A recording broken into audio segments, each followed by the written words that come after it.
The Zelensky debacle, a Machiavellian perspective on power, wealth, and control. Niccolò Machiavelli, the Renaissance political strategist, would likely analyze the Zelensky affair through the lens of realpolitik, the ruthless pursuit of power masked by noble rhetoric. In this framework, the war in Ukraine, far from being a conflict of ideology or sovereignty, is a calculated game orchestrated by the financial elite, particularly the Rothschild banking dynasty and the City of London. These forces, historically adept at manipulating governments and economies, have no interest in peace, as war ensures continued economic domination through debt, resource acquisition, and political control. Boris Johnson and the sabotage of peace. In early 2022, negotiations between Ukraine and Russia seemed poised to bring an end to hostilities. However, Boris Johnson, acting as a de facto envoy of the Western financial elite, allegedly intervened to block any settlement. Johnson's role fits the Machiavellian principle of using diplomacy not as a means to peace, but as a tool to prolong conflict when it serves the interests of those in power. His visit to Kyiv, urging Zelensky to reject Russian overtures, was not an act of solidarity, but a strategic maneuver ensuring continued Western leverage over Ukraine's resources and geopolitical positioning. The Rothschilds and Ukraine's mineral wealth. It is no secret that Ukraine is a treasure trove of untapped resources, including vast deposits of rare earth minerals essential for modern technology and defense industries. The Rothschilds, who wield influence over Rio Tinto, one of the world's largest mining corporations, stand to benefit immensely from Ukraine's mineral wealth.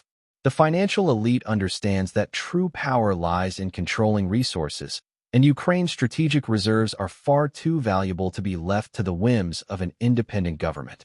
Donald Trump, ever the pragmatist, recognized the game at play when he attempted to negotiate access to these critical minerals. However, realizing that the assets had already been quietly secured by Rio Tinto and the Rothschilds, he dismissed Zelensky, unwilling to waste political capital on what had become a lost cause. This episode further exposed the extent of the City of London's influence, demonstrating that even a U.S. president could not override their carefully laid plans. The puppets of the financial aristocracy. Zelensky, Macron, Boris Johnson, Biden, Ursula von der Leyen, Scholz, King Charles, Trudeau, Klaus Schwab, Soros, Gates, and Keir Starmer are not independent actors, but hand-picked agents of the global elite. Each of these figures operates within a system where political loyalty is bought and maintained through financial entanglements. The Rothschild network, with its centuries-long expertise in banking and statecraft, ensures that only those who serve their interests rise to prominence. Consider the rise of Klaus Schwab and the World Economic Forum, WEF, an institution openly advocating for a Great Reset, where traditional national sovereignty is undermined in favor of a technocratic global order. These developments align with the Machiavellian principle of creating crises to justify the expansion of control. War in Ukraine, in this light, is not a tragedy but a carefully managed event to consolidate economic dominance and reinforce a global hierarchy. The Rothschilds' grip on the UK. The United Kingdom serves as the crown jewel of the Rothschild financial empire.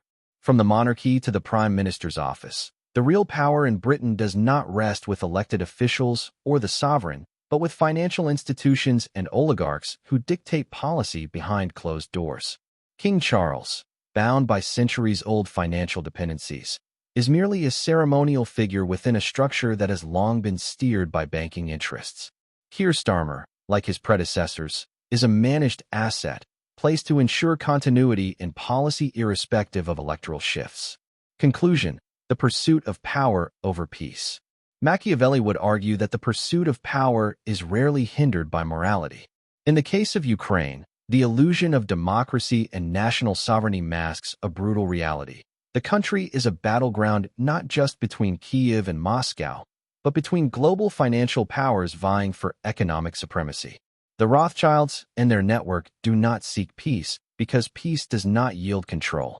Instead, perpetual conflict ensures debt, dependency, and the ability to dictate terms to those who mistakenly believe they govern themselves.